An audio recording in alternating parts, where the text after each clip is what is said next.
Ar-Rahim, hiyo aya. Kitabun, hii Qur'an uhkimat, ilitengezwa kwa uzuri kabisa. Kitu gani yake?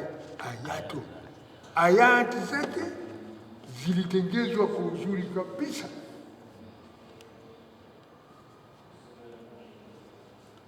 Kwa kupangwa matamshi yake kwa uzuri kabisa,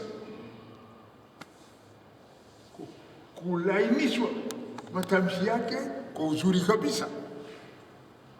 Thumma, kisha baada ya kushatengezwa hiyo Qur'an kwa uzuri kabisa, thumma fussilat, ilibainishwa. Fussilat, ilibainishwa hizo ayati zilizomo ndani ya Qur'an. Fussilat, zilibainishwa ayati, ikawa inabainisha. Aya inakwambia hii ni halali, aya inakwambia hii ni haramu, aya inakwambia hii ni najisi, aya inakwambia hii ni tahara, aya inakwambia hii ni nzuri, aya inakwambia hii ni mbaya. Fussilat, ilibainishwa yale maneno ambayo aya ina nini, inasema. Fussilat, ilibainishwa yale maneno ambayo aya yanatamka, ilibainishwa. Hicho kitabu kimetoka wapi? Ya nani? Min ladun hakimin khabir. Kitabu min ladun ni kutoka min ladun, kwa hakimin, mwenye hekima mno, khabirin, mwenye habari. Yani imetoka kutoka kwake Mwenyezi Mungu aliye ipambanua ayati zake na aliyebainisha ayati zake. Yeye ni mwenye habari, mjuzi juu ya viumbe vyote.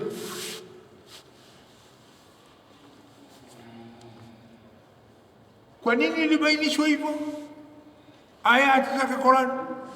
Kwa nini ilipangwa ayati zake Qur'an kwa uzuri kabisa?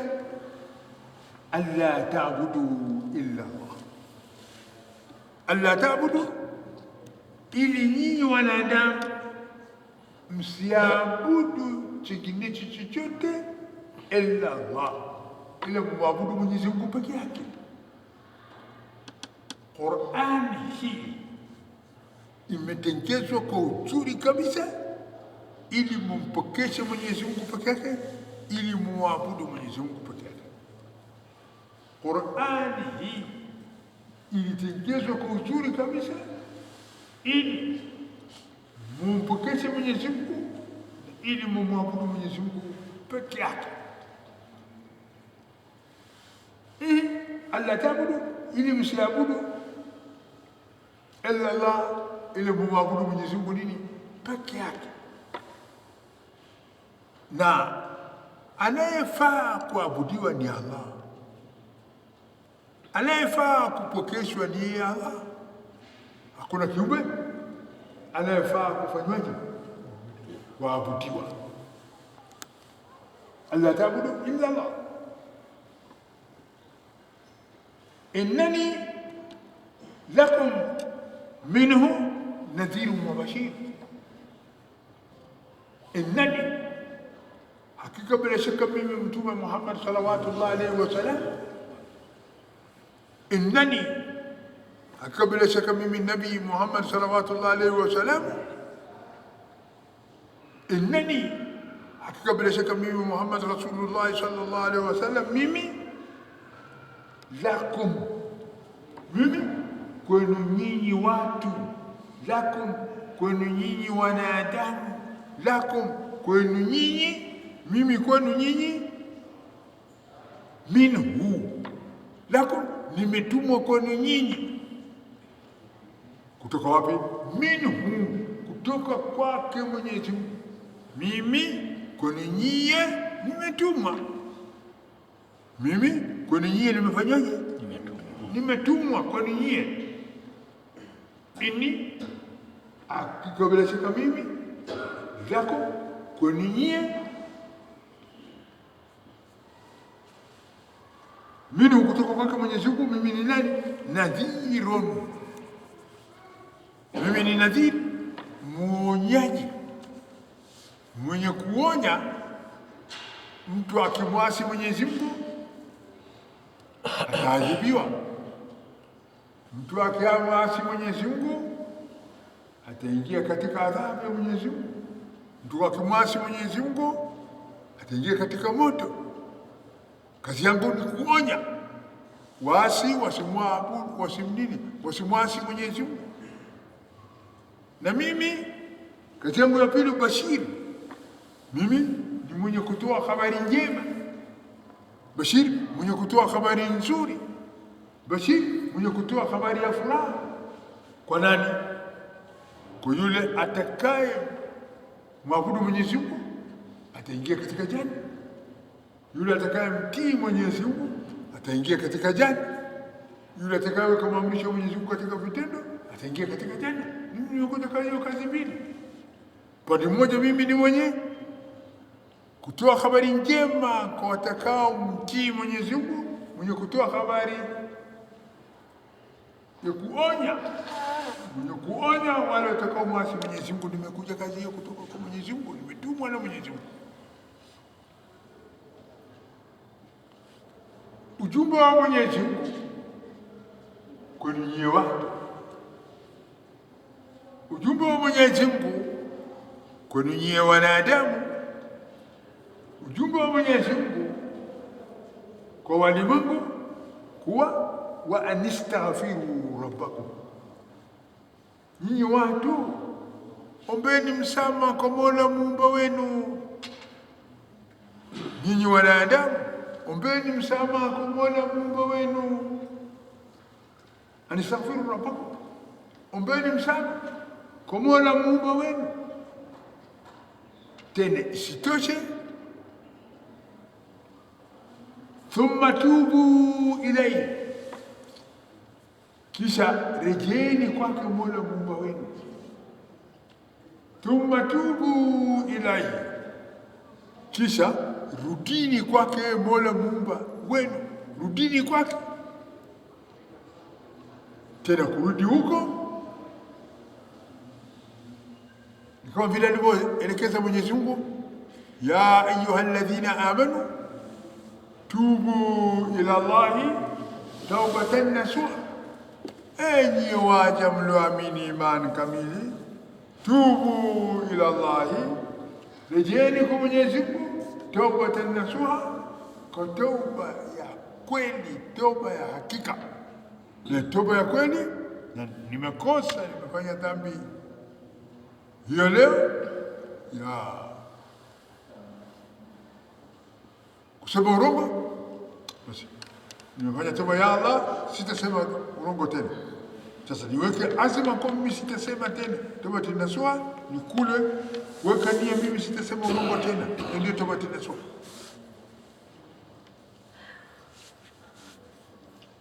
Anistaghfiru rabbakum, enyi waja ombeni msamaha kufutiwa madhambi kutoka kwa Mola wa Muumba wenu. Thumma tubu ilayhi, kisha rejeeni kwa Mwenyezi Mungu kufanya toba ya kutorejea katika kumwasi Mwenyezi Mungu tena. Mkimwomba Mwenyezi Mungu msamaha kisha mkatubu kwa Mwenyezi Mungu, atawafanyaje? Atawafanyaje? Anasema Mwenyezi Mungu, yumateko.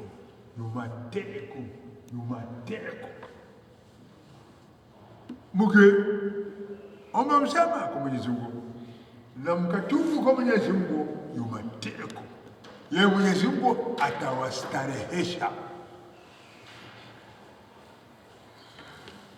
Yeye Mwenyezi Mungu atawastarehesha.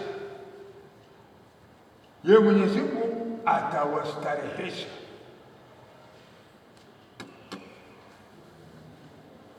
Sasa unaona, Unafahamu nini? Mimi ninafahamu nini? Sisi tunafahamu nini? Mbona tumwabudu Mwenyezi Mungu na starehe hapana? Mbona tumwabudu Mwenyezi Mungu na utulivu hapana? Mbona tumwabudu Mwenyezi Mungu na mambo hayaendi uzuri? Maana nini? Hatujaomba msamaha ya kweli, hatujatubu toba ya kweli, kwa kuwa Mwenyezi Mungu amesema yama anistaghfirullah, enyi watu ombeni maghfira, msamaha, kutaka kusamehewa madhambi kutoka kwa Mola Muumba wenu, muombe kwa ikhlas. Thumma tubu ilayhi, kisha fanyeni toba kwa Mwenyezi Mungu kwa kujing'oa mbali kabisa na madhambi na makosa ambayo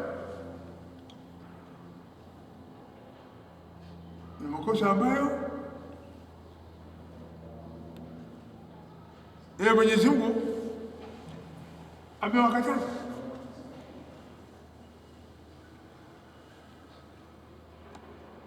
Mkifanya hayo, atawafanyaje Mwenyezi Mungu? Yumatiukum, ya Mwenyezi Mungu atawastarehesha. Starehe inakuja baada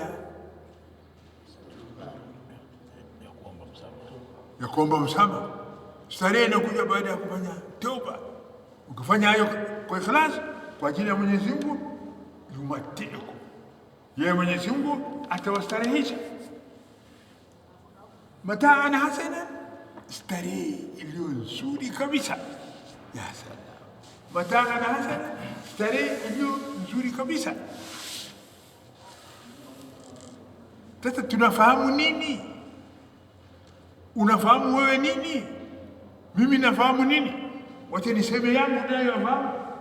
Nafahamu sijafanya istighfar kamili, ndio mpaka sasa sijastarehe nzuri.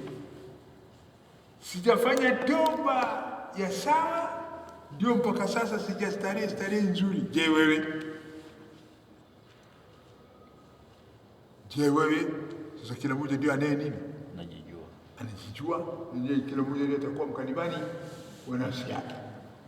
Lakini Mwenyezi Mungu anisafu, anatuambia umeni msamaha. Hebu nani Aminala nilikuwa yeye kijiji jina bagani kuna baba yake wanisafiru rabbakum, ombeni msamaha kwa Mola Muumba wenu. Thumma tubu ilayhi, kisha fanyeni toba kwa Mwenyezi Mungu ya kweli kweli. Yumatiukum, atawastarehesha Mwenyezi Mungu. Mataan hasanan, starehe iliyokuwa nzuri sana, atawastarehesha. Tumekosa starehe kwa kuwa bado hatujafanya istighfar iliyo na ikhlas. Tumekosa starehe kwa sababu bado hatujafanya toba nasuha. Tena atawastarehesha Mwenyezi Mungu ila ajali musamma. Ukifanya toba, ukifanya istighfar, atawastarehesha Mwenyezi Mungu starehe iliyo nzuri kabisa, ila ajali musamma, mpaka muda ya kukoma kwayo. Kitu gani? Umri zenu. Atawastarehesha Mwenyezi Mungu mpaka muda ya kukoma kwayo, muda ya umri, ajali musamma, ajali ya wakati maarufu ya kukoma kwayo umri wenu. Wayuti kulli dhi fadlan fadla, tena huko katika akhira au hapa duniani. Wayuti, atapeana Mwenyezi Mungu kulli dhi fadlan, kwa kila mwenye kufanya wema kwa kila mwenye kutenda kizuri, Mungu atampa. Kila mwenye kufanya wema au kwa kila mwenye kutenda kizuri atampa nini? Fadlahu, malipo ya wema wake, malipo ya uzuri wake. Atampa nini? Malipo ya wema wake, malipo ya uzuri wake atampa. Wa intawallau, sasa watu wakikengeuka, wakikataa kufanya nini? Kuomba msamaha. Watu wakikataa kuomba msamaha, watu wakikataa kufanya toba, watu wakikataa kufanya mema, fa inni wa intawallau, watu wakikengeuka, wakigeuza mgongo kwa kutotaka kufanya hayo anayotaka Mwenyezi Mungu, wakikataa, fa inni, hakika bila shaka mimi Rasulullah, fa inni, hakika bila shaka mimi Mtume Muhammad sallallahu alaihi wasallam, fa inni, hakika bila shaka mimi Nabii Allah Muhammad sallallahu alaihi wasallam, hakika bila shaka mimi, wakikataa watu, fa inni akhafu alaikum, naogopa kwenu, nachelea kwenu, naonea huruma nyinyi, mtafanyaje? Mwangana kuchomwa bure, wacha kusema haribu maneno. Naogopa kwenu, naogopa nini? Kwenda kuchomwa. Naogopa kwenu, naogopa nini? Kwenda kuchomwa. Naogopa nyinyi kwenda kuchomwa bure, na wahurumia, mwenda kuchomwa bure. Na wahurumia, mkikataa Mwenyezi Mungu mwenda kuchomwa. Na wahurumia, mkikataa Mwenyezi Mungu mwenda kuchomwa. Inni akhafu, nachelea alaikum kwa nyinyi, adhaba yawmin, adhabu hiyo siku kabiri kubwa. Anakuna adhabu kubwa kama hiyo ya kuchoma moto, nao ndio waasi wa Mwenyezi Mungu wanao adhabu. Ila Allahi marjiukum, nyinyi watu nyinyi, acheni ukaidi. Nyinyi watu nyinyi, acheni ukorofi. Nyinyi watu nyinyi, acheni ujeuri. Ila Allah, kwake Mwenyezi Mungu marjiukum, marejeo yenu. Kwake Mwenyezi Mungu marejea. Hakuna anayerudi kwa baba yake, hakuna anayerudi kwa mama yake, hakuna anayerudi kule alikotoka, bali wote walimwengu, wote watu ila Allah, wanarudi kwa nani? Kwa Mwenyezi Mungu. Ukitaka kujua tarudi namna gani, ona tu, jua inakutwa inamalizika, imalizika mchana huu wa leo umekwisha, hautarudi tena. Itakuja kesho mchana mwingine mpya, sio ya leo. Basi mchana unamalizika, mchana unamalizika, na usiku unamalizika, usiku unamalizika, mpaka hizo zote zitakuja zikamalizika. Nikija kumalizika itakuwaje? Ndio ile siku anasema yawma natwi samaa kataji sijili lilkutub, siku inakuja tutaukunja hiyo mbingu kama inavyokunjwa karatasi ya vitabu. Kama vile karamu inakwisha, kitu gani inafanywa? Nuna karamu inakwisha, ile carpet ya karamu inafanywaje? Ona. Yawma natwi samaa, siku tutakunja hiyo mbingu kataji sijili lilkutub, kama vile karatasi inavyokunjwa katika kitabu. Unaona?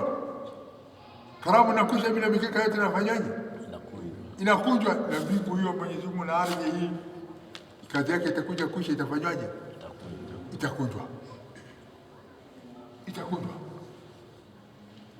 Hata mzazo idha shamsu kuwira, hiyo jua vile vile utakunjwa, kazi yake imekucha.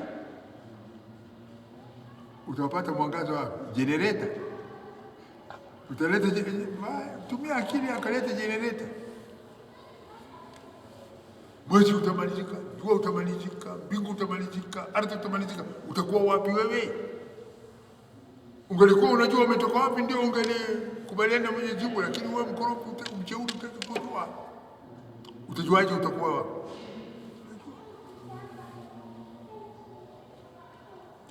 Basi ila Allahi marjiukum, marjio yenu kwa nani? Kwa Mwenyezi Mungu. Na mtu akirejea kwa Mwenyezi Mungu anarejea binafsi, harejei kwa material. Na vyombo vyako uende nayo, shamba pia uende nayo, kaba tuende nayo, mzigo utapeleka wapi? Kila kitu narejea katika asili yake, na wewe utarejea katika asili yako. Katika nini? Nafsi. Fa anta bin nafsi la bil jismi insani, wewe ni mtu kwa nafsi, siko kiwiliwili. Wewe ni mtu kwa nafsi, siko kiwiliwili. Nafsi kitoka kiwiliwili hakina kazi. Ila Allahi marjiukum, kwake Mwenyezi Mungu marejeo yenu. Yani nyote mtarejea kwa nani? Kwake Mwenyezi Mungu. Wa huwa ala kulli shay'in qadir, na kabla shaka ya Mwenyezi Mungu juu ya kila kitu yeye ni mweza. Mimi mengi siwezi, wewe vile vile kuna mengi huyawezi, na sisi vile vile kuna mengi hatuyawezi. Mengi hatulini, hatuyawezi. Wa huwa, lakini ya Mwenyezi Mungu ala kulli shay'in, juu ya kila kitu qadir, ni mweza. Ala innahum yathnuna sudurahum liyastakhfu minhum ala hina yastaghshuna thiyabahum ya'lamu ma yusirruna wa ma yu'linun innahu alimun bidhati sudur. Mwanadamu anayo yake mengi. Miongoni mwa hayo yake mwanadamu mengi ni nini? Ala. Nini maana ya ala? Zidukana. Ala. Nini maana ya ala? Amka. Ala. Nini maana ya ala? Gutuka, kutokamana na ghafla uliomo ndani yake. Ala. Hapa Mwenyezi Mungu ameona kwa nini? Umeghafilika. Ndio naambia ala, zindukana, gutuka, amka. Sikiza unayoambiwa. Ala. Zindukana, innahu, hakika bila shaka hao wanadamu. Innahu, hakika bila shaka hao wanadamu. Yathnuna sudurahum, yathnuna, wanaficha vilivyomo katika nyoyo zao. Wanaficha maneno yaliyomo katika nyoyo zao, wanazificha. Yathnuna, yani wanazikunja maneno yaliyomo katika nyoyo zao, wanazificha. Sawa? Sawa. Wanadamu namna gani? Wanajificha neno katika nyoyo zao. Mimi nasema tena, sikiza vizuri, mimi nitakuuliza.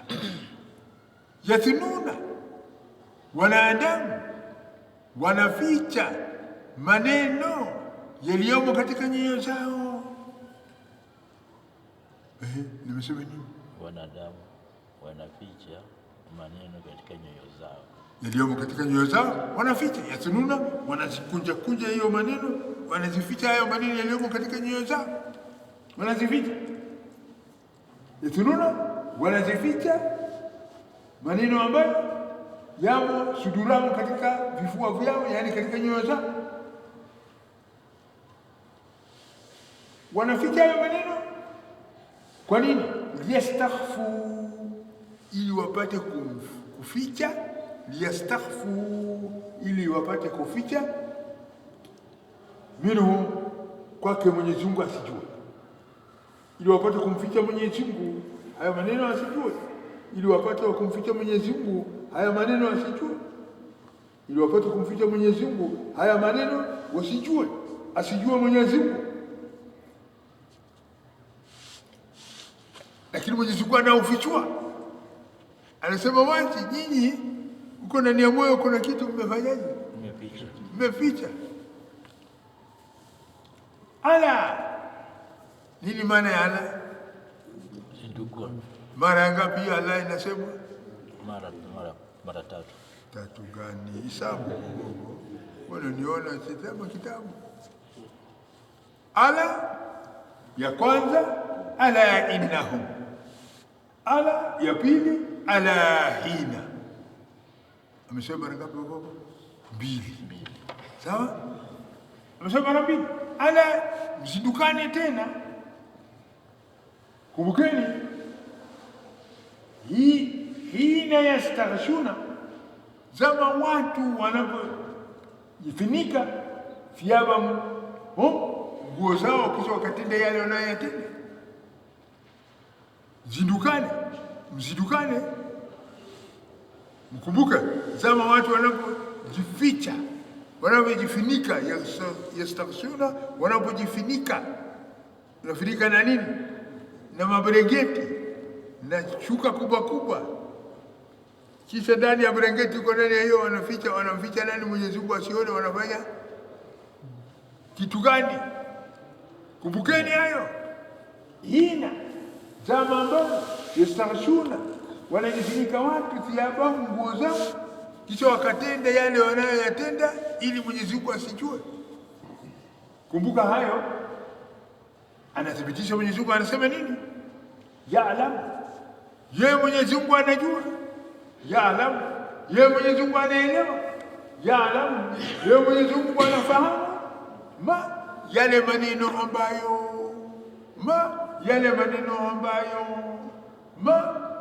ambayo yusiruna, wanayoyafanya kwa siri zote, yeye Mwenyezi Mungu anajua. Yale maneno wanayofanya kwa siri zote, yeye Mwenyezi Mungu anazijua. Yale gani? Yale wanayoizungusha katika nyoyo zao, yasinuna, yeye Mwenyezi Mungu anajua. Na yale wanayoficha, yastafuna minhu, wanamficha Mwenyezi Mungu, Mwenyezi Mungu anajua. Na yale wanayofanya chini ya mabrengeti ya nguo waliojifunika kwayo, Mwenyezi Mungu anajua. Yalamu, anajua Mwenyezi Mungu yale maneno ambayo yusiruna, wanayofanya kwa siri, wama yu'linun, na wanayofanya kwa dhahiri. Ama Mwenyezi Mungu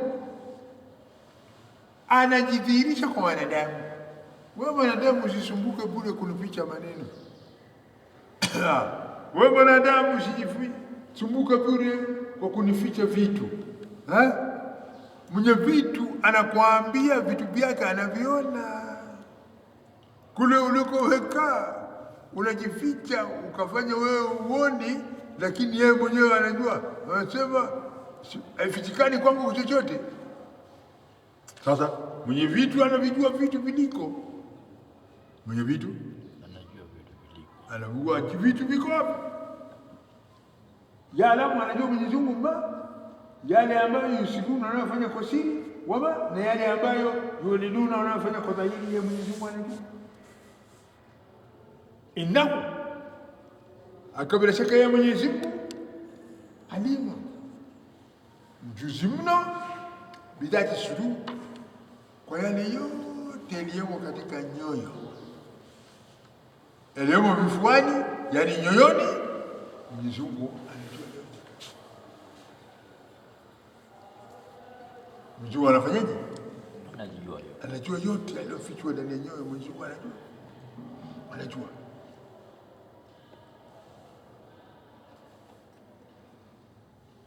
Wama min dabbatin fil ardi illa ala Allahi rizquha wa ya'lamu mustaqarraha wa mustawda'aha kullun fi kitabin mubin. Mwenyezi Mungu ananiambia, anakuambia, anatuambia, wama min dabbatin, hakuna mnyama yeyote anayetembea juu ya hii ardhi au anayetambaa juu ya hii ardhi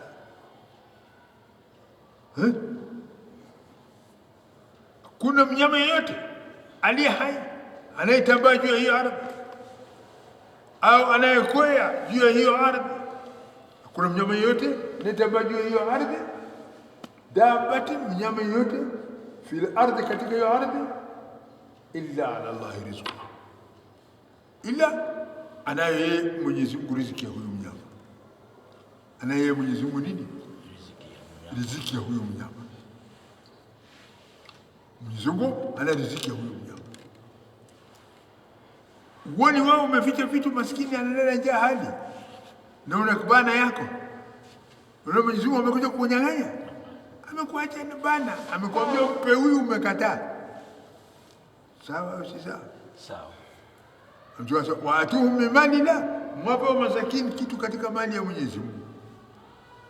Mwape katika kitu katika mali aliyowaruzuku Mwenyezi Mungu, mwape. Lakini mmekataa, maskini analala njaa, ndio boksi ya unga tabamu unakula sukuma wiki peke yako. Uoni huyu maskini pamoja umekataa kumpa, uoni iwala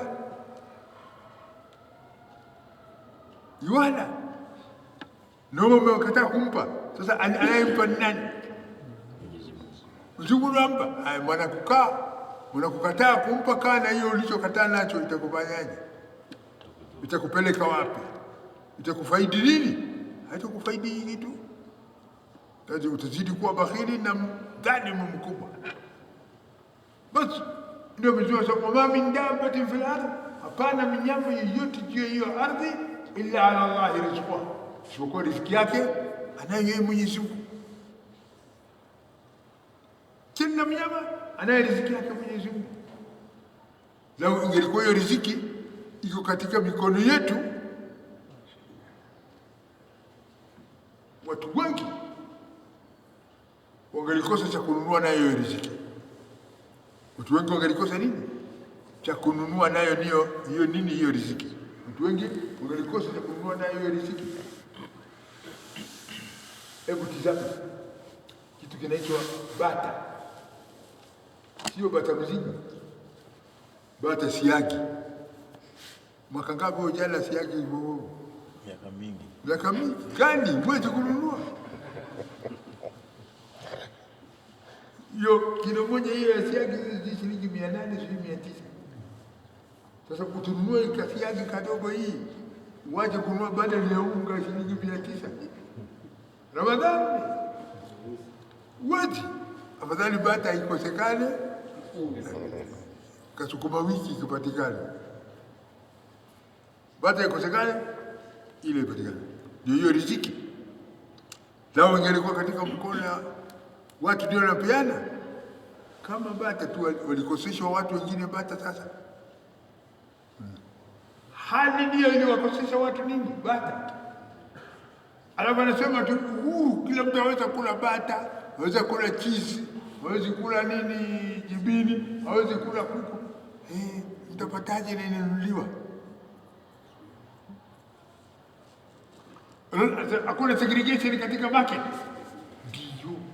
Lakini mimi mkono mtupu nitakwenda market na nini Ramadhani? Utanipa kitu alafu unasema hakuna segregation? Iko bwana.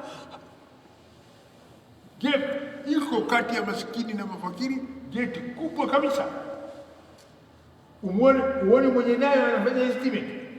Ramadhani anafanya nini? Estimate. Tena estimate ya economy. Kwa hivyo, wama min dabbatin fil ardh, hapana mnyama yeyote aliyoko juu ya hiyo ardhi, illa ala Allahi rizquha, ila riziki yake iko kwa nani? Kwa Mwenyezi Mungu.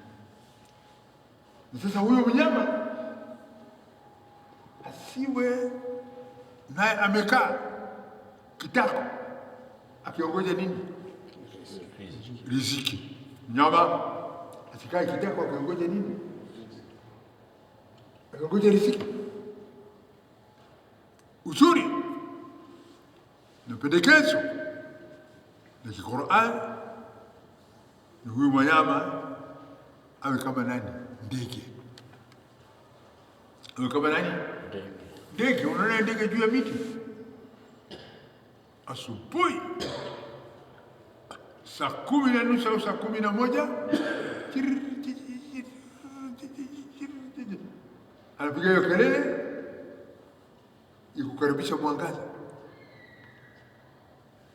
Mwangaza ikitokeza tu namna hiyo, ndio huyo anatoka naye anaruka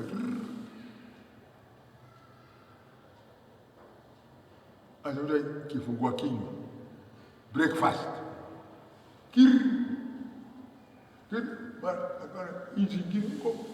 anarudia upandile. Ndio ndege anatoka kwenye nest yake, kwenye ile nyumba yake, anatoka yeye njaa, akirudi ile hali kwa amenini ameshiba, hakukaa. Alafu ile hizi imekuja ikaingilia mdomoni, hakukaa. Alafu ile dudu amekuja kumwingilia mkono, hapana. Hizi inapita huko angani juu mbali, anaona mwingine yeye ndio anafuata nini? Anafuata hizi, anafuata riziki. Na mwanadamu naye vile vile Mwenyezi Mungu amemwambia nini? Fa idha qudiyatis salatu fantashiru fil ardh wabtaghu min fadlillah.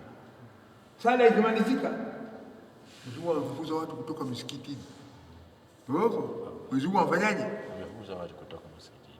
Qudiyatis salatu, sala ikimalizika, fantashiru, tokeni, tawanyikeni, nendeni fil ardh, tabieni juu ya hiyo ardhi, watashiru fil ardh wabtaghu min fadlillah, tafuteni fadhila za riziki zake Mwenyezi Mungu, tafuteni.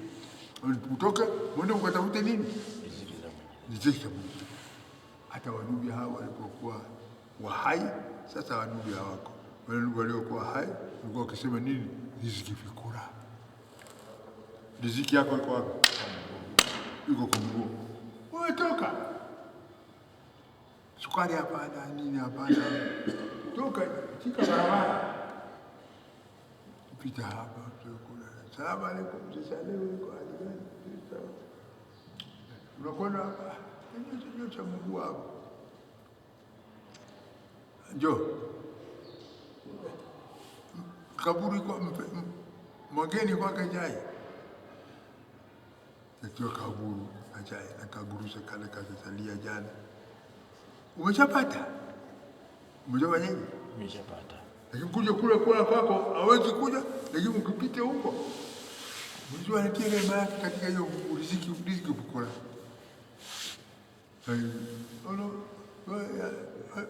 Mwende wapi upande? Nazunguka tu, sina kazi, nifanyeje? Nionyesha Mungu. Basi kakobole hizi pale, kaguruneti iko pale, unajua guruneti? Guruneti Aminani, taarifu guruneti mandazi kuba kobole mandazi kwa mlango wa kotini hapo, kwa kubwa ndio kobole tena ndani imejaa unga tele, kila moja tu ya kutosha kunywa maji, sio kama ile Mombasa ndani wazi ile ya wangwana hii ya washeji.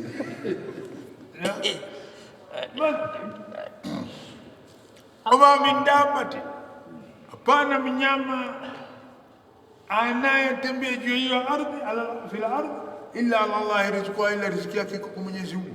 Na usikia namna hiyo, usikae kitako, bali wewe nini? Zunguka. Hata ukiwa huna kazi fanyaje? Zunguka, toka. Zunguka hivi, utapata mkarimu. Atakufanyaje? Atakukirimu. Zunguka. Kama vile ndege. Yule ndege anatupa. Akwambia ati nenda yule, nenda huko.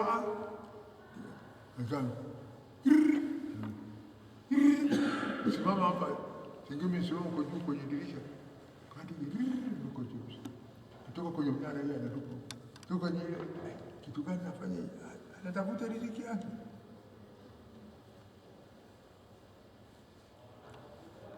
Wayalamu mustaqarraha au mustaudaha. Tena yeye Mwenyezi Mungu anamwambia mwanadamu, yaalamu, yeye Mwenyezi Mungu anajua mustaqarraha, mahala pa kukaa daima. Huyu mwanadamu anajua Mwenyezi Mungu, mahala ambapo huyu mwanadamu atakaa daima milele anajua Mwenyezi Mungu. Ima nar, atakaa daima milele ndani yake, au janna, atakaa daima milele ndani yake. Anajua Mwenyezi Mungu anakokwenda huyu mwanadamu yuenda wapi, moja kati ya mawili. Wa mustaudaa, ni yeye Mwenyezi Mungu anajua mahala ambapo anakaa kila mnyama kungoja apelekwe atakako kupelekwa. Mustaudaa, mahala pale anangoja mtu pale atapelekwa wapi. Sawa sawa sawa. Mustaqar, anajua Mwenyezi Mungu mahala pa kukaa daima milele huyo mwanadamu, na mahala ambapo amekaa tu kwa kujishikilia, ataondoka kesho au kesho kutwa. Kama hii dunia sasa ni kukaa kwa kujishikilia, kesho au kesho kutwa safari hatujui. Tungoja nini? Tikiti. Tungoja nini? Tikiti ya kweli. Mimi na wewe hatuna habari hiyo, tunajiji tu kununua chukumamizi. Utawacha chukumamizi kwenye sufuria, maharagwe, ndugu watu hawataki msaada. Ukienda hapo kwa hoteli ya Juma hapo, ndio maharagwe yanatoka kwenye nailoni.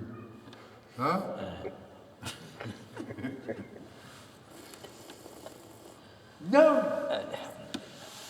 kullun fi kitabin mubin. Anasema Mwenyezi Mungu, yote hayo miongoni mwa riziki na uwezo na umuri wa watu, kullun, umri wote wa watu, riziki zote za watu, uwezo wote wa watu, fi kitabi mubin, yamo katika kitabu kinachoonyesha mambo, kila mambo waziwazi, yani yamethibitishwa katika kitabu cha Mwenyezi Mungu kilicho wazi wazi. Sasa unaona huyu mwanadamu, yeye hana lake jipya la kutengeneza, hapana lake mpya ya kutengeneza, bali tokea zamani imeshaweka katika rekodi yake. Anakuwa kama nini? Kama treni. Unaona treni? Unaona hiyo reli imeshikamana kutoka hapa mpaka Kisumu huko Lake Victoria, Pampieri. Kuna pale uko panaitwa Pampieri. Unajua Kisumu? Sijui. Uko pale uko chini huko Forodhani, niko pale wanaitwa Pampieri. Mwisho reli huko. Pale pa kwenye geuza hiyo kichwa ya treni huko Kisumu. Na hiyo ngine tumekwenda moja kwa moja hiyo mpaka Kasese. Huko Kasese ndio unajua. Treni imeshikamana. Sasa wewe mwanadamu unapita juu ya reli. Unatoka huko Nairobi station, ikiwa wewe na kuanguka hapo Kibira station, unashuka. Umri wako unakuja hapo unajikwa hapo. Na Karachi station unaanguka hapa. Namna hiyo tu. Na mambo yako yote utapata hapa katikati ya Kibira station na Dagoretti station na Nairobi. Mambo yako yote itakuwa hapa na riziki yako yote iko hapa. Yeye Mwenyezi Mungu kullu anasema vyote hivyo miongoni mwa umri wa wanadamu na uwezo wa wanadamu na maisha ya wanadamu, fi kitabu mubin, yamethibitishwa katika kitabu kinachodhihirisha kila mambo wazi, nayo ni Lauhul Mahfuz. Wa huwa alladhi khalaqa as-samawati wal ard fi sittati ayyam wa kana arshuhu ala al-ma liyabluwakum ayyukum ahsanu amala wa la in qulta innakum mab'uthuna min ba'di al-maut la yaqulanna alladhina kafaru in hadha illa sihrun mubin. Anasema Mwenyezi Mungu ilhali sasa anajidhihirisha yeye ni nani, wa huwa ni yeye Mwenyezi Mungu alladhi ndiye Mola ambaye khalaqa aliyeumba. Ya Mwenyezi Mungu ndiye Mola ambaye khalaqa aliyeumba as-samawati, mbingu saba hizo ni yeye Mwenyezi Mungu ndiye aliye nini, aliyeiumba. Wal ardha, ni hizo ardhi inayokuwa ni saba ni yeye Mwenyezi Mungu ndiye aliyeumba. Sawa, mbingu ni yeye aliyeumba Mwenyezi Mungu na ardhi ni yeye Mwenyezi Mungu ndiye aliyeumba. Unaona mwanadamu alipokuwa Mwenyezi anampenda, anampa habari ya vipi ulimwengu ulipatikana. Hakupatikana kwa elimu, hakupatikana kwa ujanja, hakupatikana kwa akili, ilipatikana kwa kuumbwa. Wapo hapo sio pale pa akili. Ile mwenye akili sasa mahala pake hapo kuzingatia na kufikiria. Basi wahuwa yeye Mwenyezi Mungu alladhi ndiye Mola ambaye khalaqa samawati, aliumba mbingu zote saba, wal ardh, na kaumba ardhi zote. Aliumba mbingu na ardhi fi sitati ayyam, kwa muda wa siku sita, kwa muda kiasi ya siku sita. Na siku ile ilikuwa siku haiko, siku ilipokuwa akiumba mbingu nini, haikuweko nini, siku haikuwa, hapana. Siku imekuja kupatikana baada ya kuumba mwezi na jua. Ona, siku hiyo ilikuwa kabla hata hayo mambo hayajaumbwa. Sasa ilikuwa bana haja ya siku hiyo. Anakupa habari hiyo Mwenyezi Mungu aliumba mbingu na ardhi fi sitati ayyam, katika muda ya siku sita, si katika siku sita. Siku ile ilikuwa siku, hapana, muda ya siku sita. Sasa katika muda ya siku sita. Wakana arshuhu ala al-ma, wakana arshu, nilikuwa enzi yake Mwenyezi Mungu pa kupitishia mambo yake ilikuwa nini, ala al-ma, juu ya maji. Enzi yake ilikuwa juu ya nini, ya maji. Mahala hapo pa kuendesha mambo ya ulimwengu wake ilikuwa ala al-ma, juu ya maji. Hapo Qur'an inatuambia kwa maji iliumbwa kabla ya mbingu na ardhi. Arshi kabla ya mbingu na ardhi ilikuwa ardhi na maji. Sasa ardhi na maji, wakana arshu ala al-ma, nilikuwa enzi yake, baada ya enzi yake Mwenyezi Mungu kwa juu ya maji. Kwa nini kafanya hivyo Mwenyezi Mungu? Liyabluwakum, liyabluwakum, liyabluwakum, liyahtabirakum, liyamtahinakum, liyujaribakum. Afanye Mwenyezi Mungu ili awafanyie mtihani, ili awajaribu. Mtakuwa wenye akili mkarudi kwake, mtakuwa ni wenye fahamu mkamtubia, mtakuwa mwenye kuelewa mkafanya maghfira. Hayo ndio sababu. Kama hukuweko vikaumbwa vitu ambavyo hukuweko, ukaja nyuma ukaviona hivyo vitu viko, lililo lako ni nini? Ni kutii, kusali mambo bali. Lakini hayo inataka nini? Akili yenye kuzingatia. Inataka akili yenye kuzingatia na kumrudia Mwenyezi Mungu. Amefanya hivyo Mwenyezi Mungu liyabluwakum, ili awajaribu. Mnayo akili au hamna?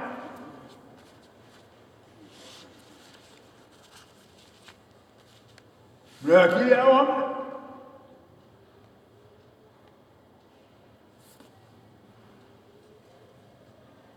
Liyabluwakum, awajaribu.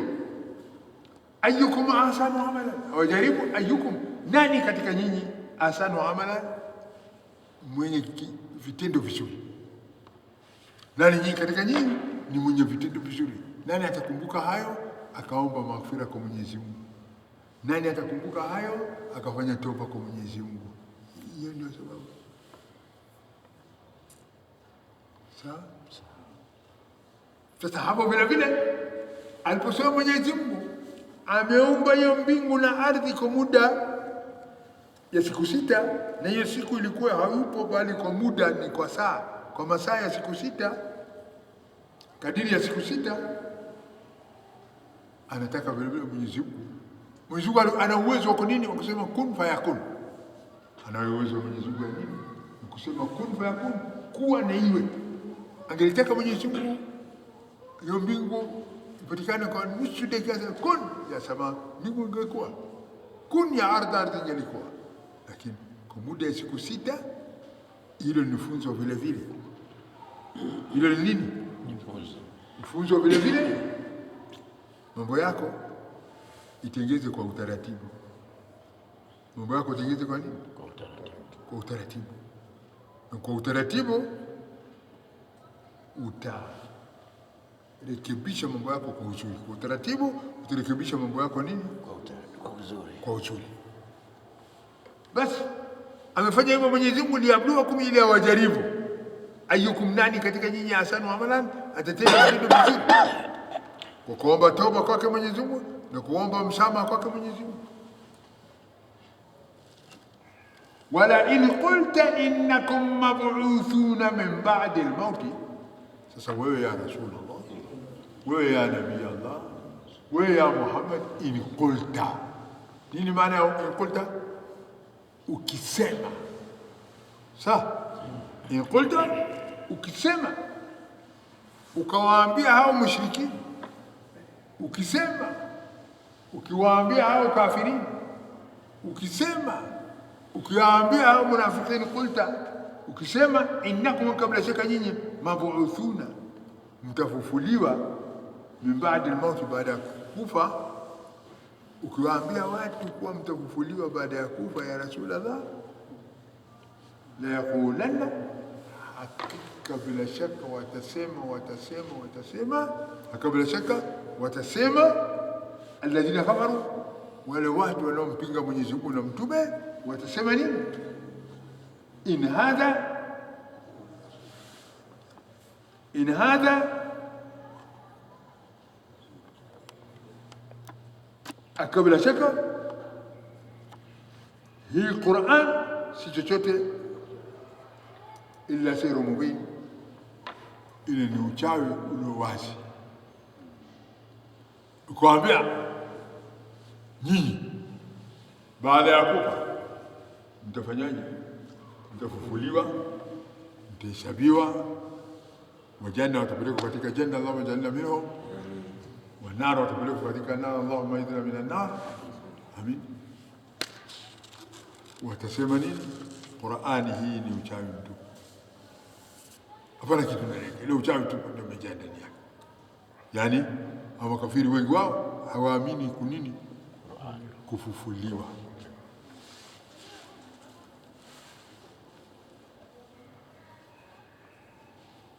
Wala in akharna anhum al-adhaba ila ummatin ma'dudatin la yaqulunna ma yahbisu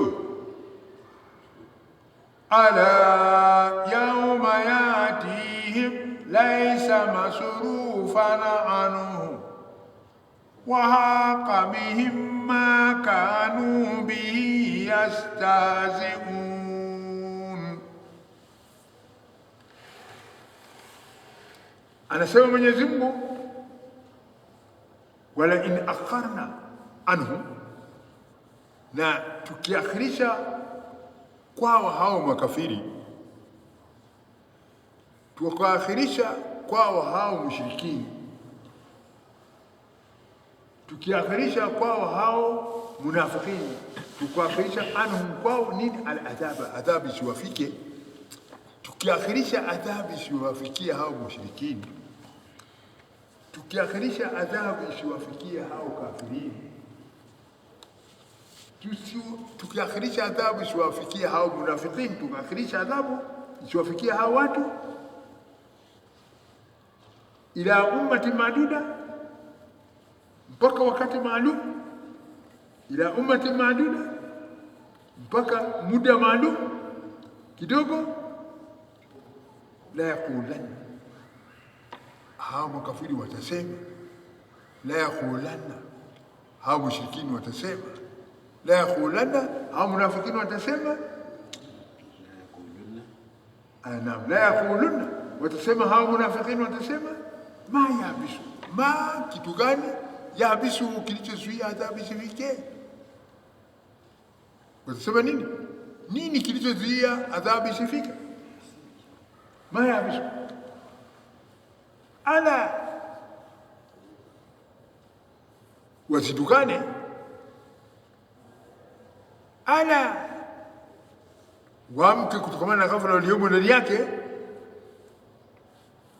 ala, kutoka katika ghafla waliomo ndani yake. Yauma yatihim, siku adhabu ikiwafikia, siku ya adhabu hiyo kuwafikia, laysa masrufa nano, haitapatikanwa kinye kuwaondoshia hiyo adhabu. Kitakachoondosha hakitapatikana kwao, laysa masrufa, hapatapatikana cha kuondosha hiyo adhabu kutoka kwao, cha kutoa hiyo adhabu kutoka kwao. Ikifika hiyo adhabu wa kuondosha, hapana, haitapatikana.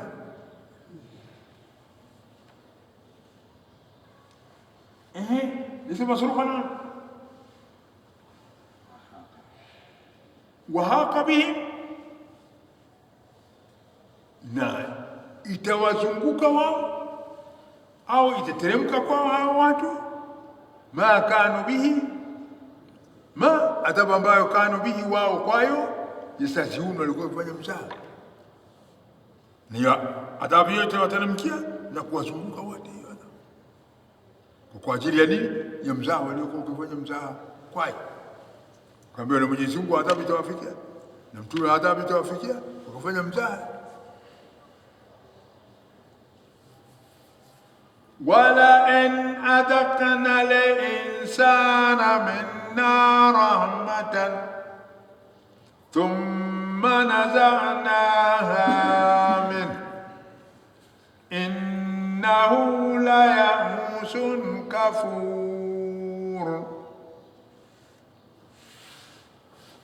Huyu mwanadamu wala in adaqna, na pindi tukimwonjesha al-insana, mwanadamu wewe, tukimwonjesha mwanadamu asali, atalamba kila dakika. Tukimwonjesha mwanadamu sukari, sikia maneno ya Mwenyezi Mungu, wala in, na pindi adaqna al-insana, tukimwonjesha mwanadamu minna, kutoka kwetu sie, tukimwonjesha nini?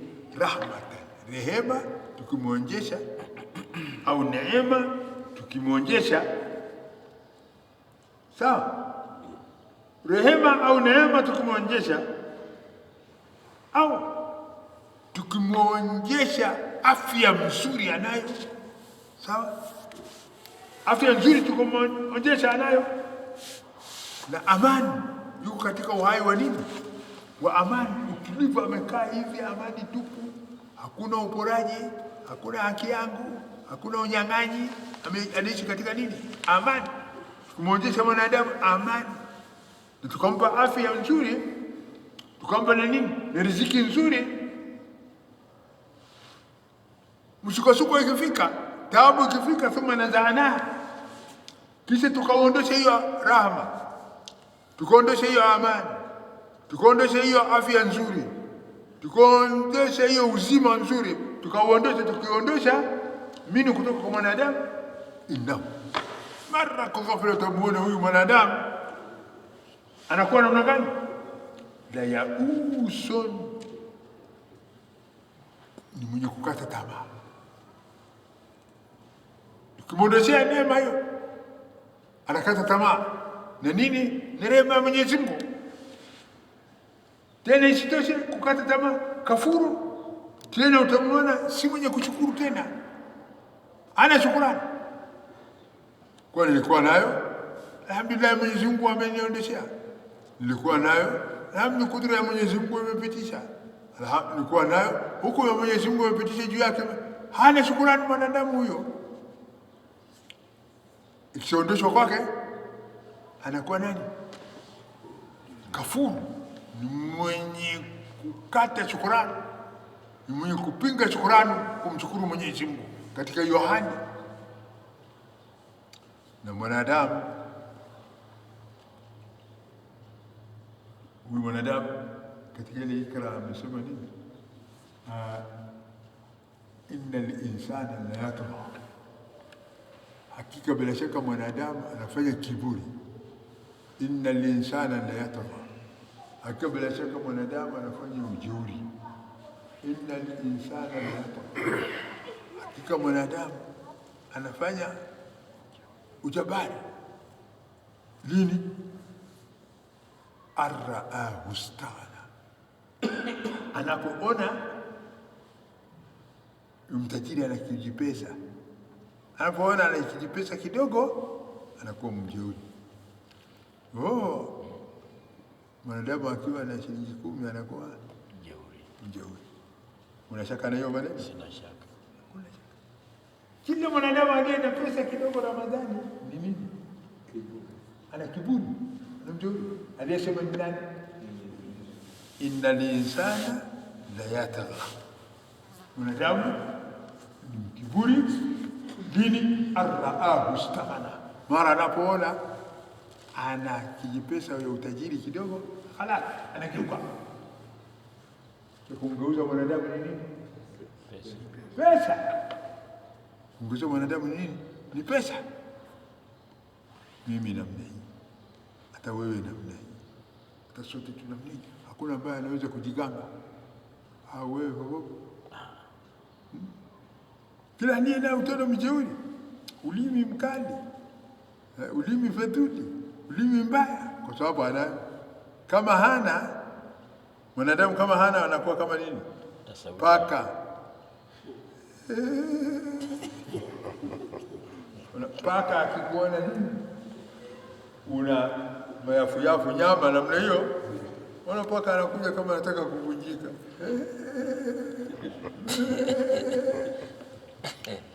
Lakini mpe pande la nyama, alafu jaribu kushika, tuona anakugeukia. Hamna nyinyi paka mjakana paka mkaona paka ni paka, ndio namna hii. Sasa sio mwanadamu, Mwenyezi Mungu anamjua vizuri sana. Kwa hiyo Mwenyezi Mungu ndio aliyemuumba, na Mwenyezi Mungu anapoambia hali ya huyu mwanadamu anakuwa jeuri sana. Akiwa na pesa anakuwa jeuri sana.